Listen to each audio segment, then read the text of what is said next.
This conference will now be recorded. Hi, everyone.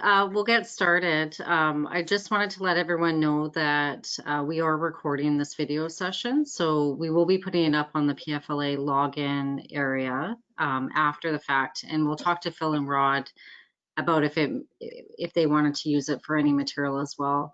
So my name is Megan Hanacek. I'm a forester and a biologist with the Private Forest Landowners Association. And today, Phil and I will be presenting just on the distinct roles of the Managed Forest Council and also the PFLA, and give you an update of some of the material that we're working on. As you're probably aware, it's been quite busy with policy change in the province over the last 3 years with a new government coming in. And we have numerous files that we're working on right now around policy and just changes to operations as well. So what we'll be doing during this presentation is we will mute everyone, and there is a chat box that you can see. It's like an icon of I don't even know how to explain it, of someone's of a voice icon, and it's usually located to the top right on your screen. So feel free to enter any questions that you may have during the presentation. And we have Sue Handel on the line as well. She's the Director of Communications for PFLA, and she'll monitor those questions and compile them. And if she feels that we need the details of you speaking, she'll take you off mute to be able to explain the question that you may have. And the other thing, what else will I explain here? I think that's about it, but feel free to, we have contact information in the presentations, and feel free to reach out to Rod Davis or Phil O'Connor at Managed Forest Council or myself after the fact. One thing that kind of drove us to having this webinar is because of COVID. We're trying to really reach out with our own membership through webinars. The PFLA just had our AGM about 2 weeks ago, and it went pretty well. We also have a whole series of webinars that we have slated coming up in the next year. The next one will be in October, and it's around open burning smoke control regulation, which got brought into place about 10 months ago. And we know from our own membership with PFLA that there's a lot of questions about how that applies to our membership that may not have the capacity on staff. 66% of the managed forest owners are under 100 hectares, 88% are under 1,000 hectares. So, contacting the PFLA either for some guidance on that, or us bringing in experts in those areas often helps our membership. So that's what we're really trying to do in our strategic plan.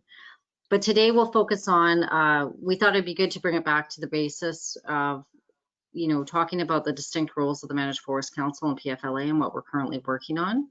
So I'm just going to hand it over to Phil, and I think everyone knows Phil who's on the line, and I'll just share his screen here and Phil can run through his presentation. So there you go, Phil. I've just passed it over to you.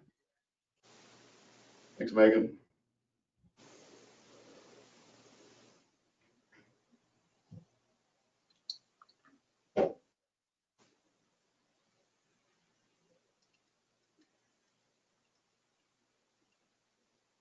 Just working on things here. Oh. Well, thanks, Megan. Appreciate that. And I think I know most people on the webinar today, but for those who I've not met, I'm Phil O'Connor, and I'm currently the Executive Director of the Managed Forest Council in Victoria. Just to step back a little bit, way back in 2014, the council completed a survey of owners and stakeholders and asked them what they knew about at that time, the Private Managed Forest Land Council. And what came back from that was that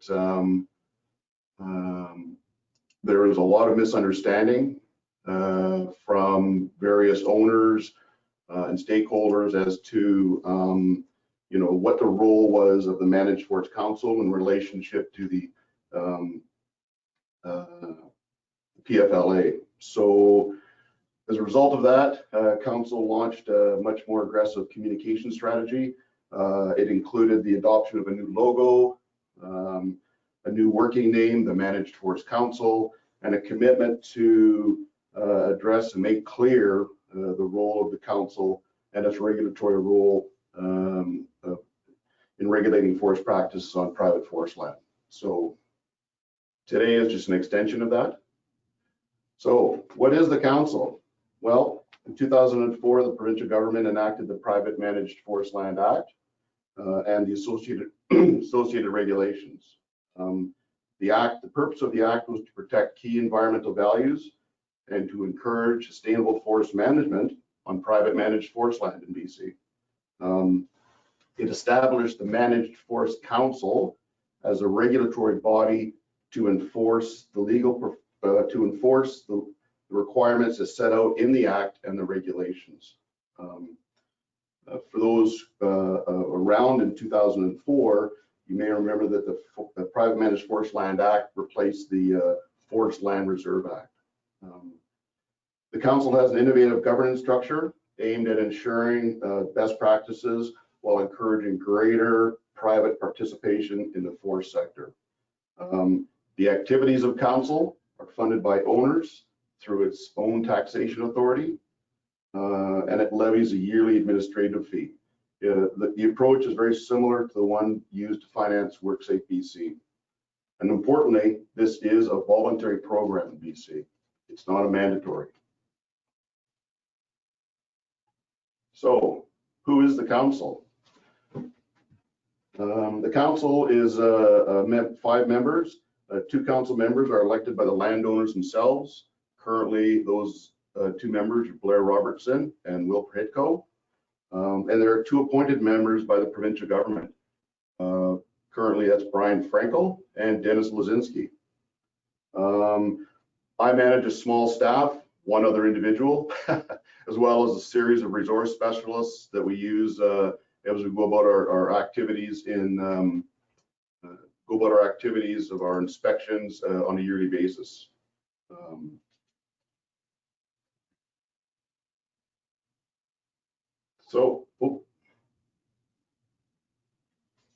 Let's try to move to the next slide here.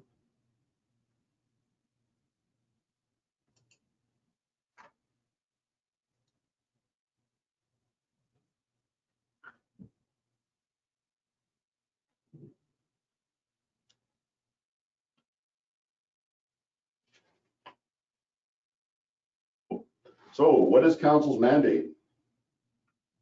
I'm just working my way through this. So council's mandate can be separated into 3 major areas. 1 is the legislative, 1 is judicial, and 1 is an administrative role mandate.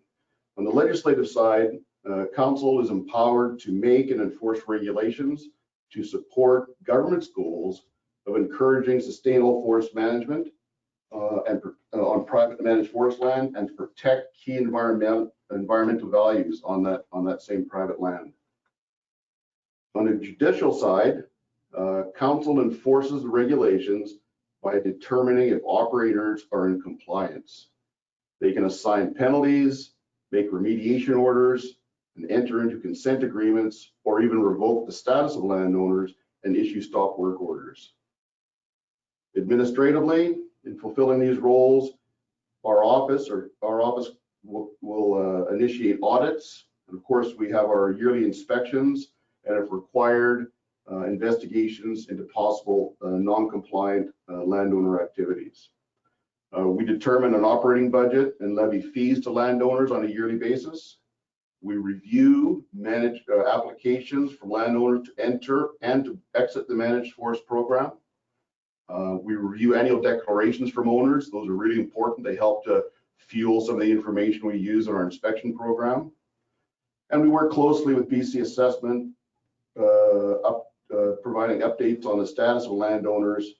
And we also required to submit an annual report to the minister. Okay, so those are 3 basic mandates of council: legislative, the judicial, and administrative. Of course, I'm involved mostly in the administrative. The Field Practices Guide.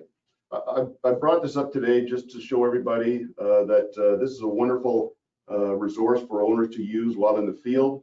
There's been 2 printings of this document. One was done in 2008. The latest was done in 2015. It's also an available document that's online. So you can go to our website and you can look it up, and it's referred to as a Field Practices Guide InfoFlip 2015. It's a great resource.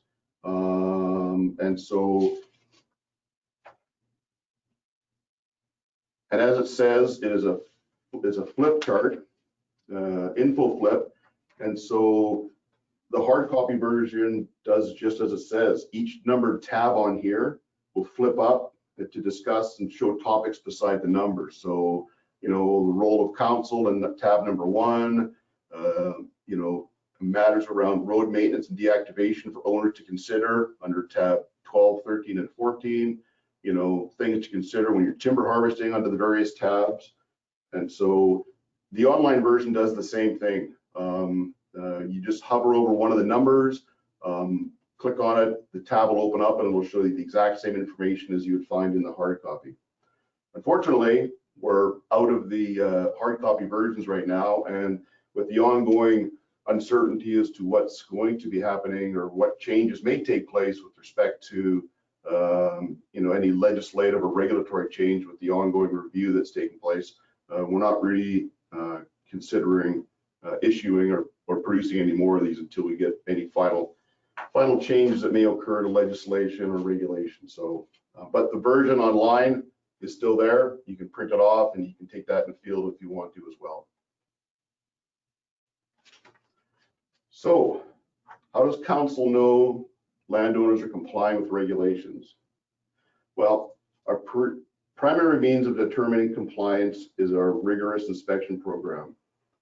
It's council's objective to inspect all managed forest at least once every 5 years, regardless of whether there's any activity, forest management activity or not. That's about 20% of managed forest each year. For new managed forests that are just entering the program, our goal is to inspect each managed forest within the first year of it coming into the program. Over the years, our inspections point to a high rate of compliance on the part of landowners. Where an inspection indicates potential non-compliance, however, we may initiate a field review that may eventually lead to a formal investigation. Through our inspection program, our inspectors are assessing how a landowner is performing relative to their management commitments and the regulatory guidelines and practices within the legislation. They also provide our inspections also provide an opportunity for landowners to discuss regulatory standards and management practices with the forestry professional. We are constantly improving the delivery on the inspection program by focusing on owner compliance and increased inspection frequency. And each year, in support of our inspection program, owners are legally required to submit an annual declaration. We track these and compare these with information that we receive back from our inspectors.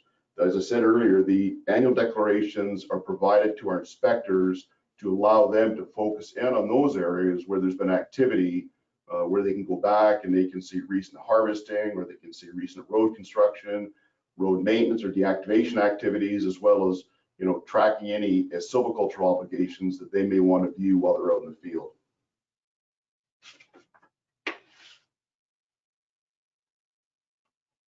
So how does the council enforce compliance?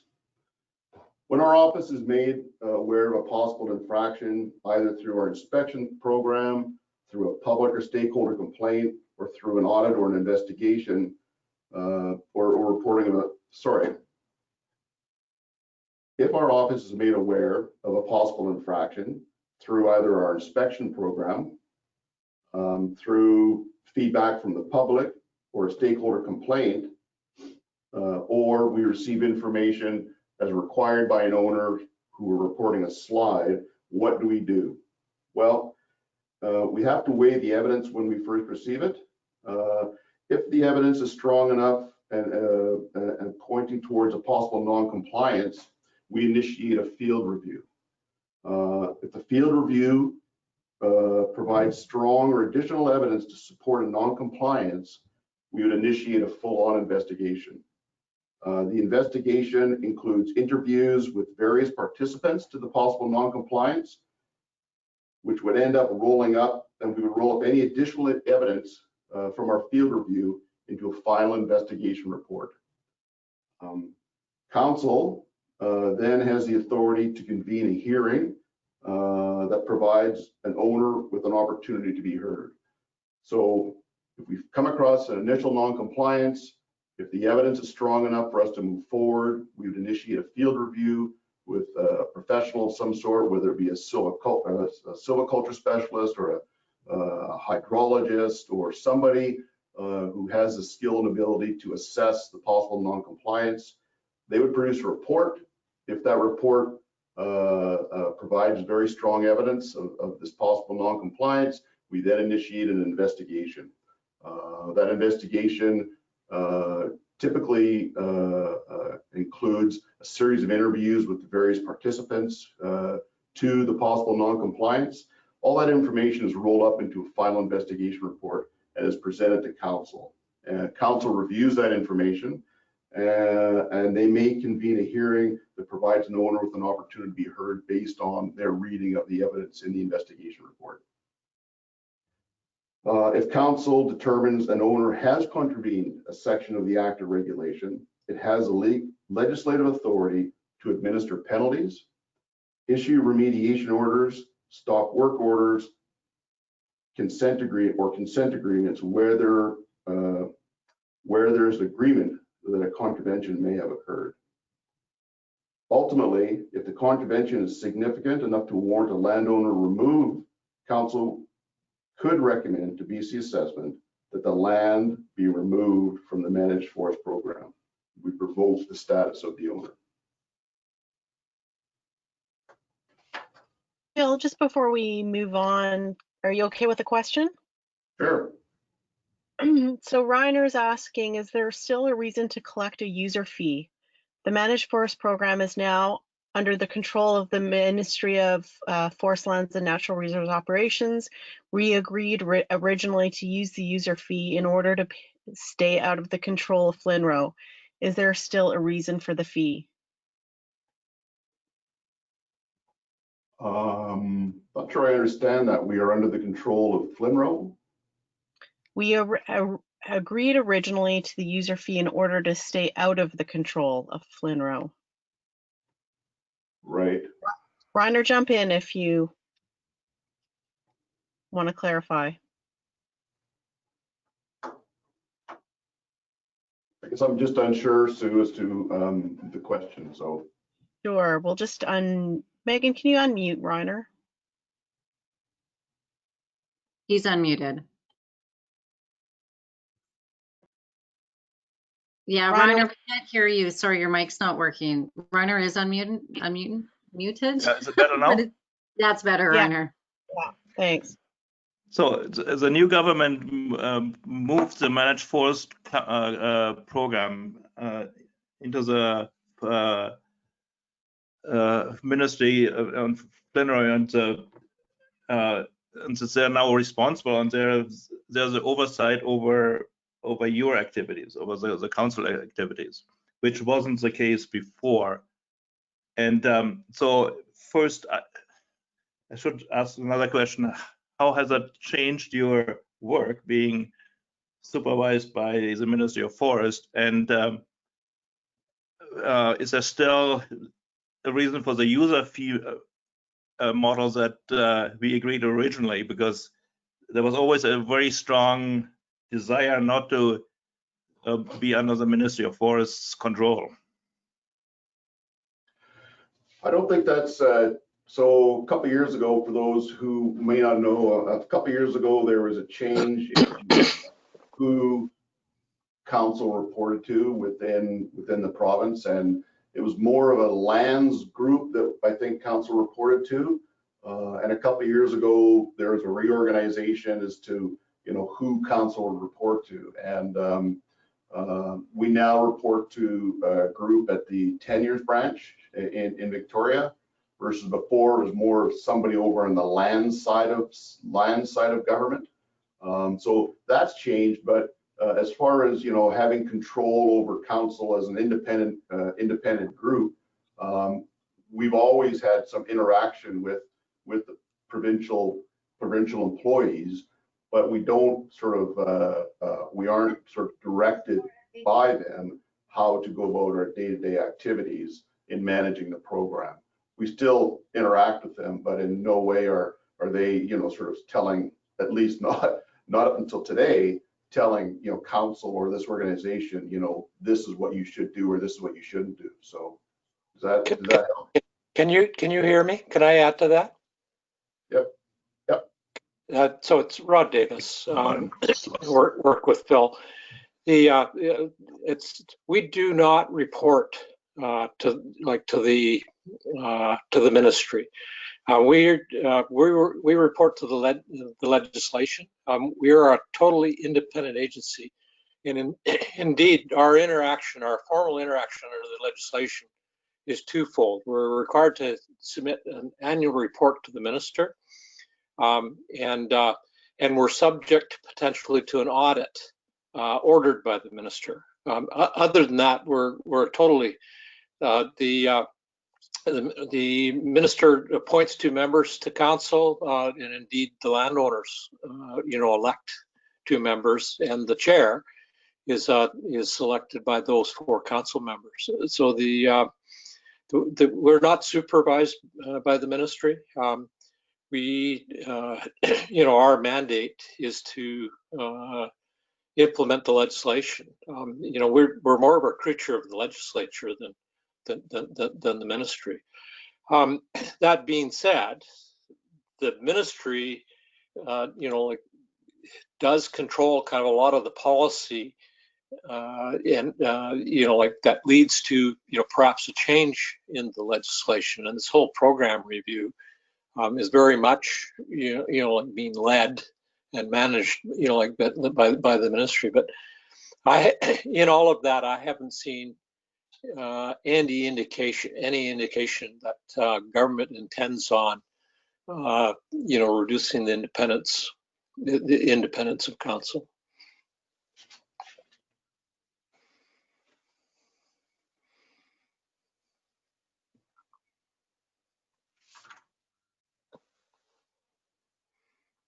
Is that good, Reiner? Yeah, it's good answer. Thanks. Okay, move on, Sue. Please do. Okay, so last couple slides. So how does council know it's effective, and what are, you know, the concerns that it hears from the public when it's out, you know, communicating with the various stakeholders? So over the years, council has conducted regular audits. In 2009, it conducted a performance audit and a road audit.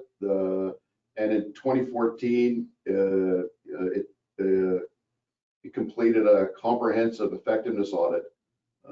All 3 of those audits that were completed are on our website.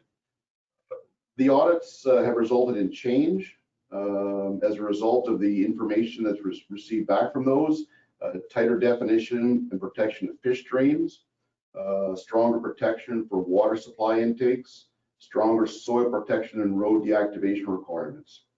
The effectiveness audit in 2014 to determine what's working and what areas needed improvement, it found a very high level of compliance with regulations. It pointed out 2 issues: protection of drinking water associated with individual water licenses, and an issue of blowdown of large trees adjacent to streams. Stakeholder input over the years has resulted in new public and stakeholder communication initiatives. You know, change of the organization's name to distinguish the Managed Forest Council from the Private Forest Landowners Association. And through our inspections, results and audits, we know that landowners are continuing to perform at or above the standards established through regulation. So And so what are the public concerns that we hear as we go about our ongoing communication strategies? We continue to hear about a variety of issues. I think what's important to know is that issues around viewscapes, noise, public recreation access are not matters within the council's legislative jurisdiction. Concerns related to soil conservation, water quality, impacts to fish habitat, and reforestation are within council's legislative jurisdiction. Increasing the number of visits to communities and stakeholders and local governments has really provided council with the ability to share its role on private managed forest land, and it's allowed us to hear some of these ongoing concerns, some of which are outside the purview of council and not established in the act or the regulations for us to provide oversight to. So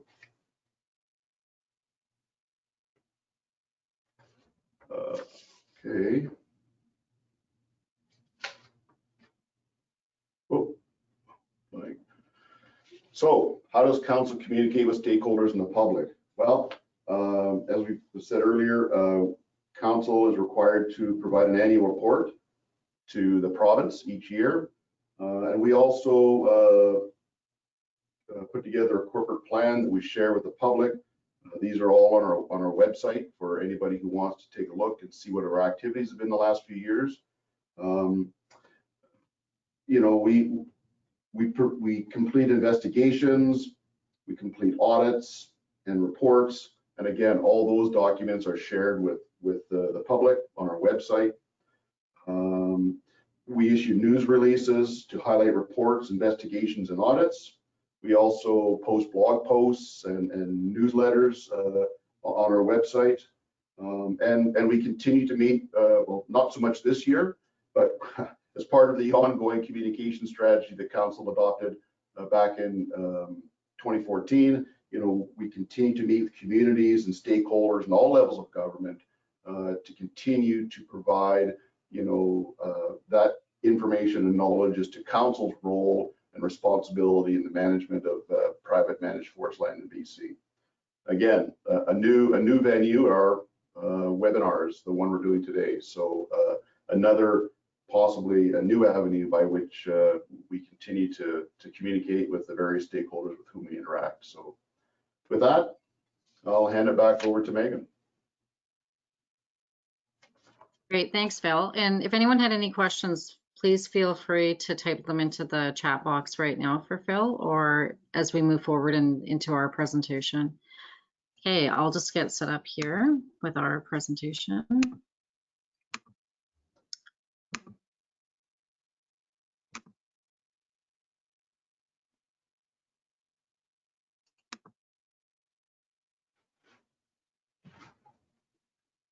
Can everyone see that okay? Okay. All good. Okay, great. Thank you. So Phil and I thought it was important. We've talked, we have very distinct organizations and we're very clear about maintaining those boundaries as the Managed Forest Council is a regulator and Private Forest Landowners Association acts on behalf of its members for education and advocacy. But that being said, Phil and I have talked about, rooms for improvement within the program and with the concerns we're hearing from members. And one thing we felt would be very worthwhile would be having a joint session to talk about the distinct roles and how this works in British Columbia. So as I mentioned, there's the regulator, the Managed Forest Council. It's a voluntary program to come into the Managed Forest program. But once you're in the program, you do need to pay into the Managed Forest Council and in terms of checks and balances. The Private Forest Landowners Association is a separate organization that is also voluntary. So we hold about half of the Managed Forest membership in our organization. And for most members, as I mentioned, about 66% are under 100 hectares, and the dues work out to about similar to getting a cappuccino at Starbucks every month for the year. It's not very onerous. And one thing that we've really taken the steps forward to this year is building a very strong strategic plan in terms of our advocacy work that we're working on. We have a board of 7, and those names are available on our website. So today I'm just going to talk about who we are as an organization, what do we offer the managed forest owners, a few facts about did you know, and then we can get into further questions. So I'm not sure if many people know, but the PFLA is a nonprofit organization. We were established 25 years ago, and similar to other advocacy groups in BC, our main focus is around advocacy and education. So I'll get into the details a little bit further on, but we're working on about 16 different files right now, anywhere from the managed forest review all the way down to what I mentioned earlier, the open burning smoke control regulation. We also work on wildlife issues around species at risk and migratory birds, Fishery Act issues, because as we know, there's not only the Private Managed Forest Land Act, but there's other pieces of statute, over 30 of them, that apply to land within the Managed Forest Program and also do apply to private forest land in BC.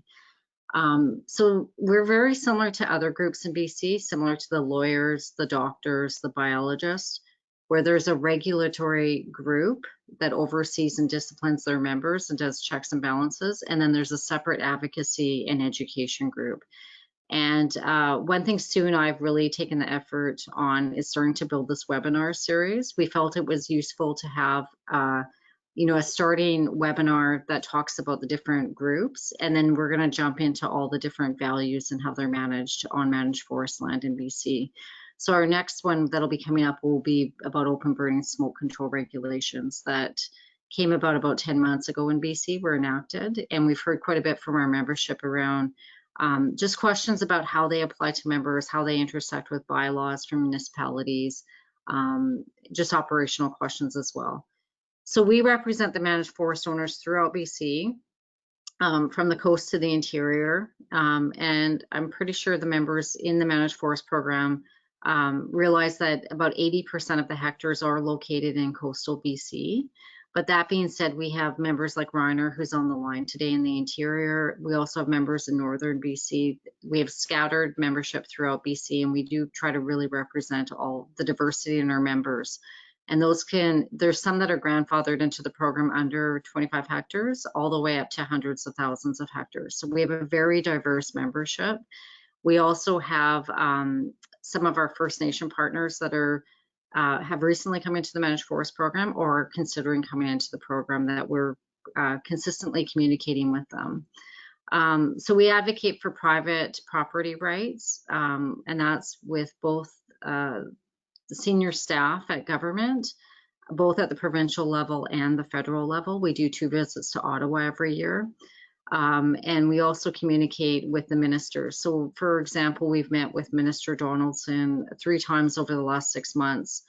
Anything from assessment of our managed forest land to COVID economic recovery and some of the proposals we were putting forward. And we were successful in getting a reduction in the school tax, to the managed forest review, which is ongoing at this point in time.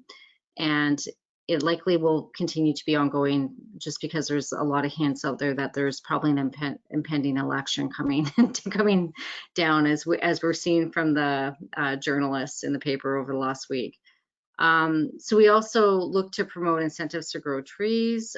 We encourage government around policy that is fair, environmentally sound, and fiscally responsible.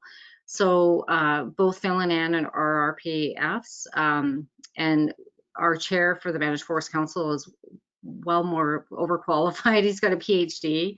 I myself I'm an RPF and an RP bio, and on our staff as well, we also have Sue Handel, who's worked extensively with wildfire and forestry policy for the last 20 years.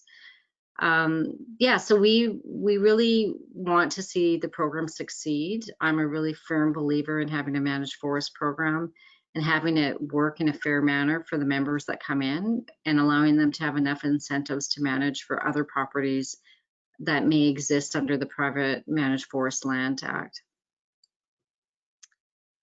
So I've talked about this a little bit, but what does the PFLA offer its managed forest owners? So we focus around advocacy quite a bit. And as I mentioned earlier, we did have a change in government about 3 years ago, and we had dramatic changes in terms of reviews that started and other pieces of statute that affect forest land in BC.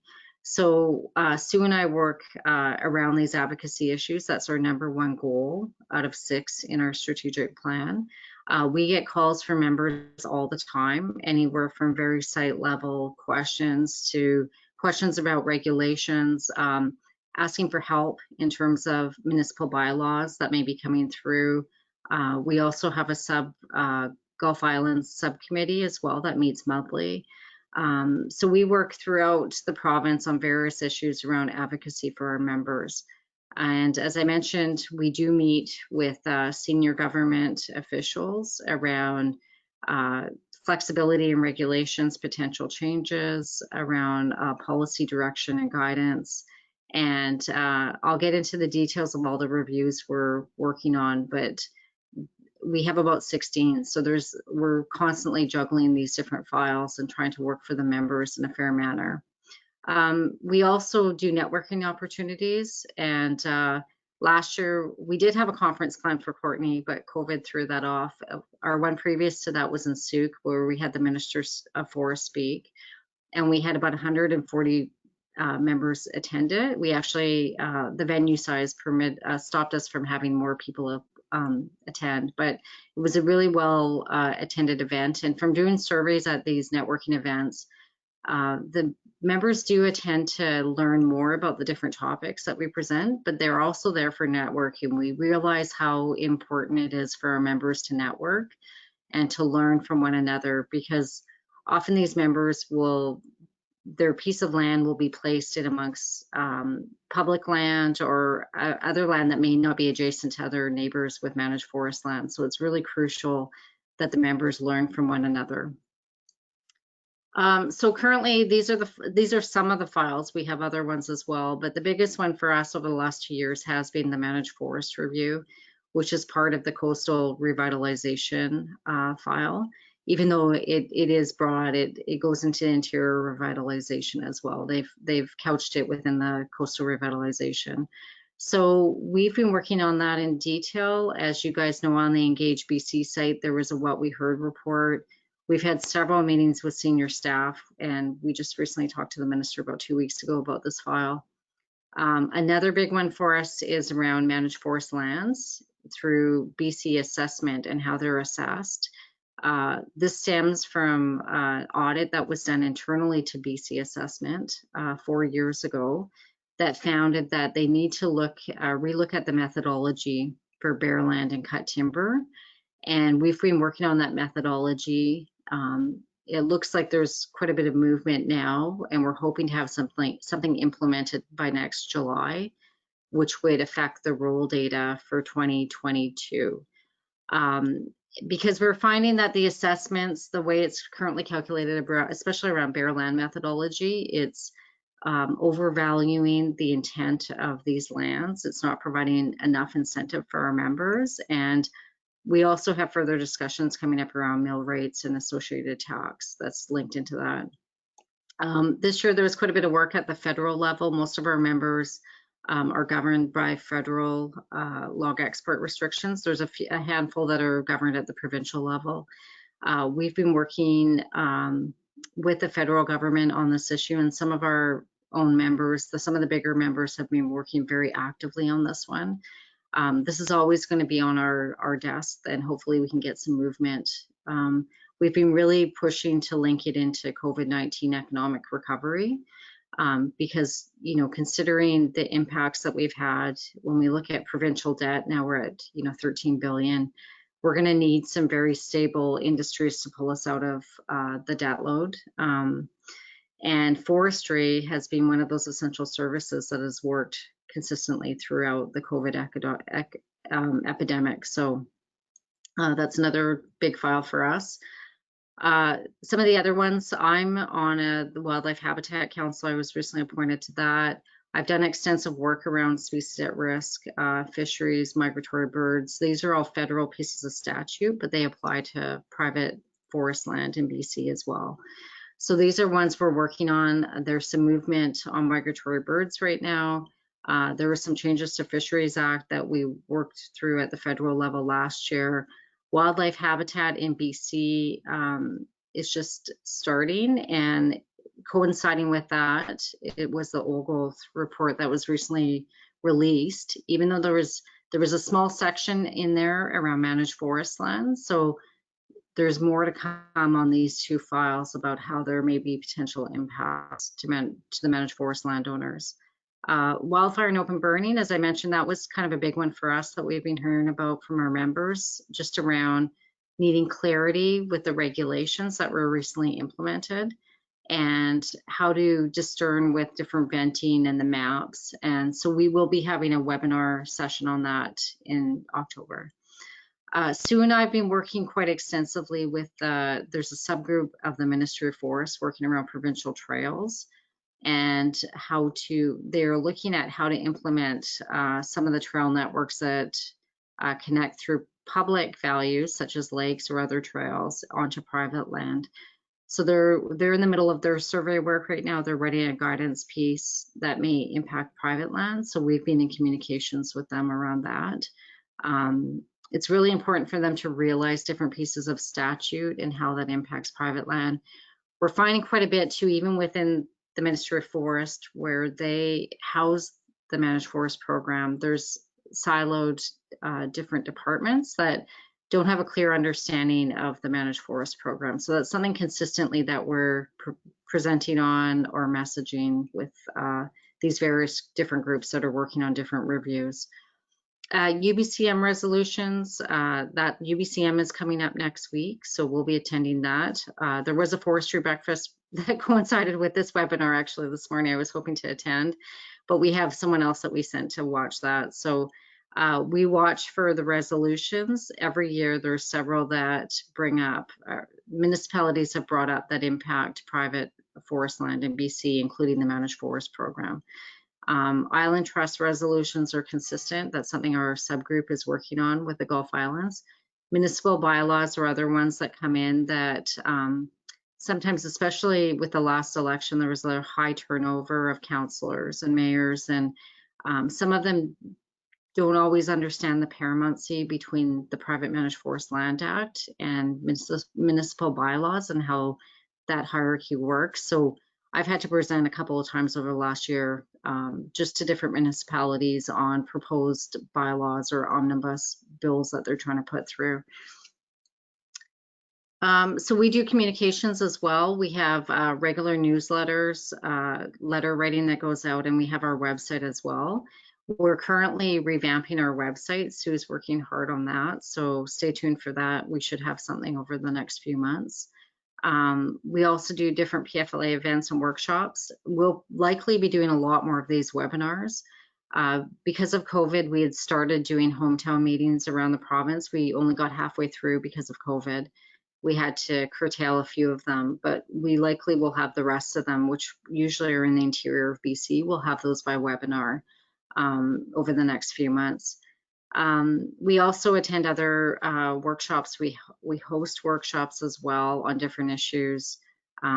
We put out press releases, discussion papers, and a big one for us will be building the education and training support. As Phil mentioned, the Private Managed Forest Review is still ongoing, so their booklet won't be updated until we actually know what potential changes would be out there. The same with our webinars. We're going to try to focus on those sections, things like the open burning smoke control regulation, which recently was brought in, likely won't have any changes in the upcoming future of significance. So we'd like to focus on those to help our members, and we're always willing to hear from members on different pieces of on the ground operational forestry education that may be needed for the membership. So I've covered this. We also do workshops, field workshops. We usually coincide some of those with our conference, and they're always popular. They sell out, but they're very valuable. From our surveys, they're probably one of the top reasons that members join the PFLA. And as I mentioned previously, we have a whole swath of different meetings throughout the year. We just had our annual general meeting for the first time virtually 2 weeks ago. We usually do an annual conference. We've delayed that. We still have it scheduled for Courtney next spring, but we'll see how that transpires. We may have to go virtual with that. But I think there's opportunity that we could potentially do some forestry field tours in smaller groups outside. Well, we'd have to figure out the transportation, but I think there's potential there still for on the ground learning. So just some facts you may know, but so the managed forest program only makes up about 2% of the provincial land base, but in a average year contributes to about 10% of the provincial harvest. It does represent stable community jobs that contribute significantly to municipal taxes and provincial and federal taxes. So we're small. It may seem like we're a small player on the land base, but it's very significant in terms of benefits to the communities that it resides near, and also at the bigger level to the province and the federal level. And if anyone has any questions, I'd be willing to take some questions now.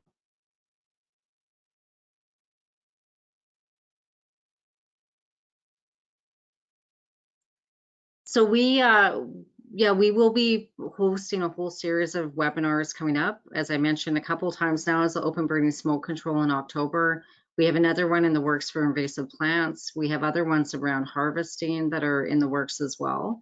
And obviously, as we get further into the discussions around the managed forest review and any changes that may impact, we definitely will be getting timely material out regarding those issues. But if there's no questions, I don't know, Phil, did you have anything else that you wanted to add at the end, or Rod?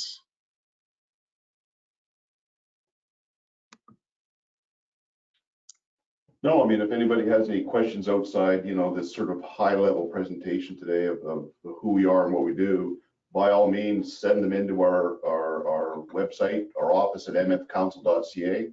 We're more than happy to answer any questions anybody may have. So give it your best shot.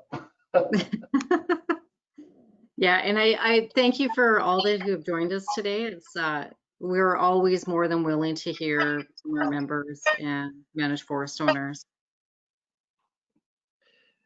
Hi there, I have a question. Sure. Yeah, Rick Friesen, Managed Forest 128 on South Pender. Were you monitoring the Islands Trust webinar that just occurred? Well, which one? Because I do get their emails, Rick, but Sorry, this would be the Trust Council. That's where most stuff happens, just occurred over the last 3 days. I didn't watch those ones specifically. I did see the recent resolution, and we did discuss that with senior staff, a recent resolution that was put forward around managed forest land. The Islands Trust want to manage, not stop harvesting, but have an oversight on that harvesting. So I'm not sure if there was further discussions on that one particular resolution, or if there were new ones that came out. No, I wish I could report that they slapped their forehead and said, oh, what were we thinking? But of course, it's same old, same old. They are very much associated with the Rain Coast Conservation Foundation, and one of the trustees on North Pender is kind of collaborating with them. But basically, it's as advised by our friends at the UVic Environmental Law Center, they're pretty much still petitioning the government for exemption from Section 21 of the Private Forest whatever. Yeah. Around dwellings. Yeah, we've worked extensively in terms of letter writing. That, like, it's ongoing. As you're probably aware, one of the members who's on our subcommittee, there's appeals going on as well around that Section 21 and how it applies during Island Trust jurisdiction. So that's ongoing. It's definitely on our radar. That's something that comes up at every meeting in our Gulf Islands subcommittee. And I don't always attend all those webinars. I do monitor them, but some of our subcommittee members do, because they live over in the Gulf Islands, and we end up talking about it at our subcommittee meeting. So that we have a meeting with our subcommittee next week, and I'm sure that'll be brought up. All right, thanks very much. It's more of a constant source of irritation. I don't see anything happening to the legislation anytime soon, but they're certainly trying to expand their mandate. That there was a lot of talk to more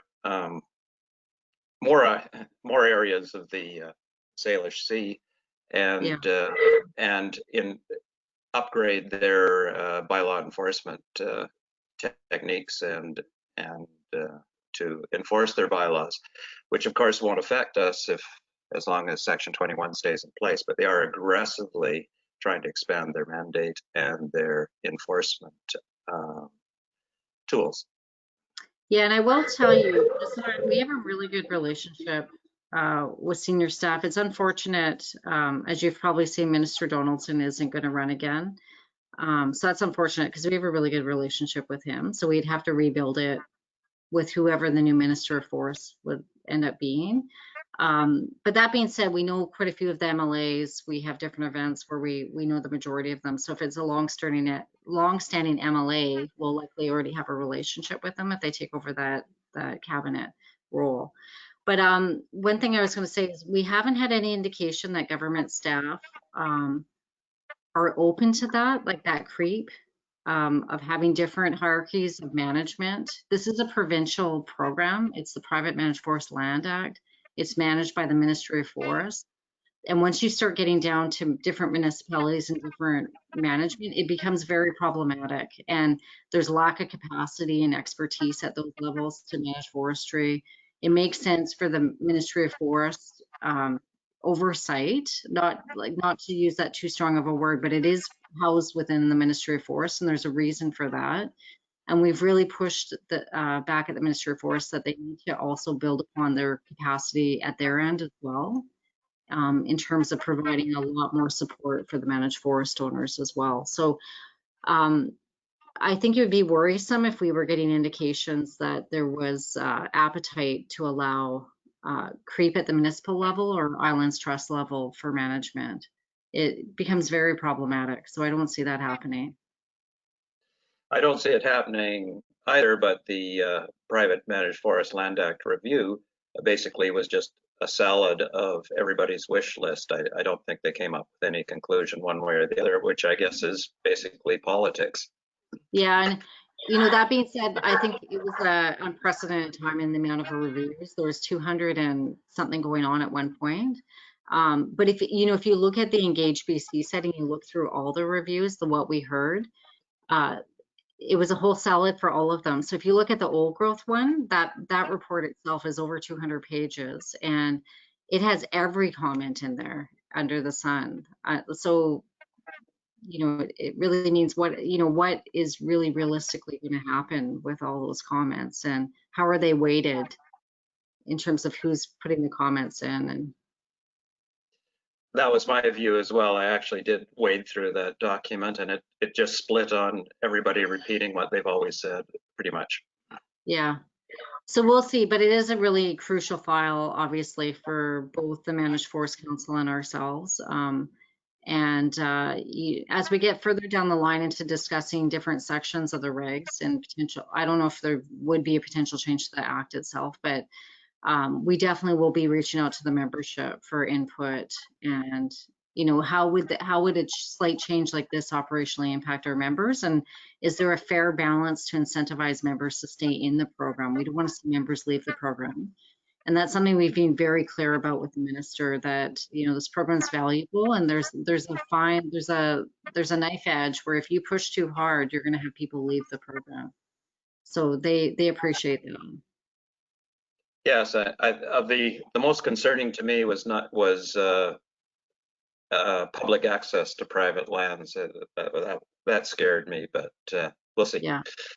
Yeah, and that's that PTAB group, the Provincial Trails Advisory Board, that soon I've been communicating with at least once a month. Over the summer, it was a couple times a month. So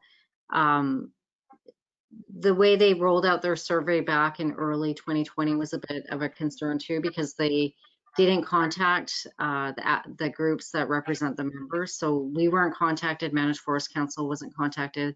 Agriculture, the Ranchland Cattlemen Association, they weren't contacted.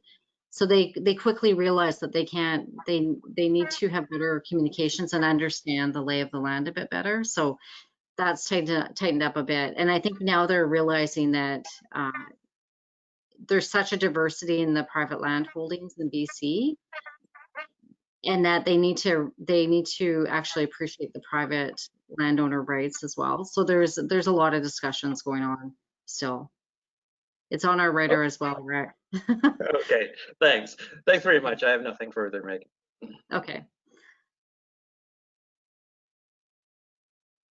So we are at 9:29. So if there's no other questions, I think that's probably it for today. So we do really appreciate everyone that joined, taking an hour out of your day. And we will have more of these sessions coming up. So we'll be advertising them through our PFLA membership list. And if there's any with Managed Forest Council, thank you, Managed Forest Council, for joining us today as well. I'm sure we'll hear from Managed Forest Council in some of these virtual capacities as well. But thanks so much, everyone. Thanks, Megan. Thanks. Thanks, Megan. Bye. Bye. Thank you.